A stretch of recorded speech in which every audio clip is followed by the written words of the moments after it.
Hello guys, അപ്പോൾ നമ്മൾ ഇന്നൊരു get ready with me video ആയിട്ടാണ് വന്നിരിക്കുന്നത്. രാവിലെ തന്നെ അമ്പലത്തിൽ പോവാണ്. അപ്പോൾ അതിന് വേണ്ടിയിട്ട് ആദ്യം മോയ്സ്ചറൈസർ ഒക്കെ റെഡി ആവുകയാണ്.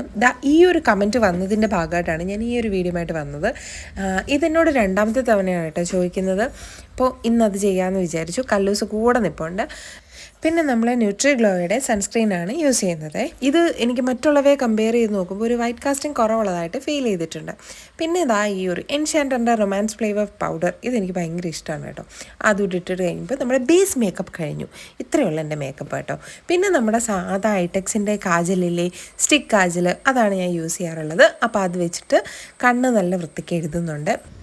കണ്ണെഴുതിയാൽ തന്നെ ഭയങ്കര ഒരു കോൺഫിഡൻസ് ആണല്ലേ. അപ്പോൾ അത് ആദ്യമേ അതങ്ങ് ചെയ്തു. അത് കഴിഞ്ഞിട്ട് പിന്നെ എനിക്ക് അത്യാവശ്യമായിട്ട് എഴുതിയേ പറ്റത്തുള്ളൂ. പിരിയം എന്ന് പറഞ്ഞാൽ എൻ്റെ ഒട്ടും ഡിഫൈൻഡ് അല്ല.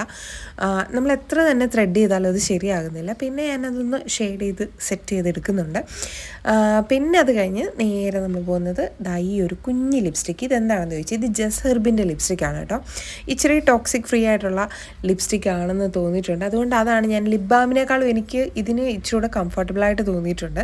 അപ്പം ഞാൻ ഇതൊരു ബേസ് പോലെ കൊടുക്കും. എപ്പോഴാണെങ്കിലും ഇത് യൂസ് ചെയ്ത് കഴിഞ്ഞാൽ വലിയ പ്രശ്നങ്ങൾ ഉണ്ടാവില്ല എന്നാണ്. ഇടയ്ക്ക് ക്യാമറ തട്ടി മാറ്റുന്നത് കല്ലും കാശും കൂടാണ് കേട്ടോ.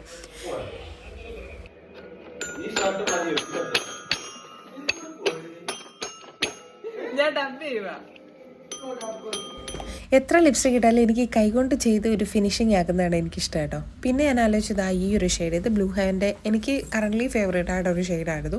അപ്പോൾ ഇത് അതിൻ്റെ മണ്ടയിൽ കൂടെ, അപ്പോൾ മിക്സ് ചെയ്യുമ്പോൾ ആ കളർ ഭയങ്കര എടുത്ത് നിൽക്കത്തില്ല, ലൈറ്റായിട്ട് നിൽക്കുകയും ചെയ്യും. അപ്പോൾ അതുകൂടെ ഒന്നിട്ടു. പിന്നെ ലാസ്റ്റ് എനിക്ക് ഒഴിവാക്കാൻ പറ്റാത്ത സാധനമാണ് പൊട്ട്. സാധാരണ വലിയ പൊട്ട് തൊടുന്നത്, ഇനി ഞാൻ ചെറിയൊരു പൊട്ട് തൊട്ടു. പിന്നെ സിന്ദൂരം. ഇനി നമുക്ക് മുടി ഒന്ന് സ്റ്റൈൽ ചെയ്യാം. എൻ്റെ മുടി സ്റ്റൈലിംഗ് എന്ന് പറഞ്ഞാൽ ഭയങ്കര ഭീകരമാണ്. എത്രയൊക്കെ സ്റ്റൈൽ നോക്കിയാലും ലാസ്റ്റ് ഞാൻ കുളിപ്പിനിൽ പിന്നെ നിർത്തും. അതാണ് അവസ്ഥ. പിന്നെ ഞങ്ങൾ പെട്ടെന്നൊന്ന് കഴിച്ചിട്ട് പോകാനായിട്ടുള്ള പരിപാടിയൊക്കെയാണ് കേട്ടോ. പിള്ളേരുള്ളതുകൊണ്ട് തന്നെ നമുക്ക് ഇരുന്ന് സമാധാനമായിട്ടുള്ള പരിപാടികളൊന്നുമില്ല. പിന്നെ ഈ ഒരു ടോപ്പും പാൻറ്റും ഇഷ്ടപ്പെട്ടോ? ഈ ഒരു കോഡ് സെറ്റിൻ്റെ ലിങ്ക് വേണം ഞാൻ സൈഡിൽ കൊടുത്തേക്കാം കേട്ടോ. പോക്കറ്റൊക്കെ ഉണ്ട്. അപ്പം നമുക്ക് ഫോണോ അങ്ങനെയുള്ള സാധനങ്ങളൊക്കെ തൽക്കാലം നമുക്ക് പോക്കറ്റിലോട്ടൊക്കെ വെക്കാൻ പറ്റും. പിന്നെ നമ്മൾ കാറിൽ കയറി, അപ്പോൾ ചേട്ടൻ അവസാനമായിട്ട് ഡോറിൽ എന്തെങ്കിലും ചെളിയുണ്ടോ അങ്ങനെയുണ്ടോ ഇതുണ്ടോ എന്നൊക്കെ നോക്കിയിട്ടാണ് ചേട്ടൻ എവിടെ പോയാലും കയറുന്നത്. ഇപ്പോൾ ഒരു 100 ചടങ്ങുകൾ കാണും. അത് കഴിഞ്ഞ് നമ്മുടെ മലയാളപ്പുഴ അമ്പലത്തിൽ എന്ത് തിരക്കാന്ന് നോക്കിയെന്ന് ചൊവ്വാഴ്ച ദിവസമായിരുന്നു. അപ്പോൾ അതുകൊണ്ട് നല്ല തിരക്കായിരുന്നു. അത് നമ്മൾ അമ്പലത്തിലെത്തി. പിന്നെ ഇവിടുത്തെ പ്രധാന വഴിപാടാണ് ഒറ്റനാരങ്ങ വഴിപാട്. ആഗ്രഹ സാധ്യത്തിനായിട്ട് 12 ആഴ്ച ഒറ്റനാരങ്ങ വഴിപാട് നടത്തുക കേട്ടോ. പിന്നെ നമ്മൾ അമ്പലത്തിലൊക്കെ പോയി എല്ലാം ചുറ്റിക്കണ്ട് പ്രാർത്ഥിച്ചു, ആഗ്രഹങ്ങളൊക്കെ പറഞ്ഞു. അത് കഴിഞ്ഞ് തിരിച്ച് വരുന്നവർ ചെറിയൊരു ഷോപ്പിംഗ് കൂടെ നടത്തിയിട്ട് നേരെ കല്ലൂരും കാശിക്കും 1-2 സാധനം വാങ്ങിച്ച് പോന്നു.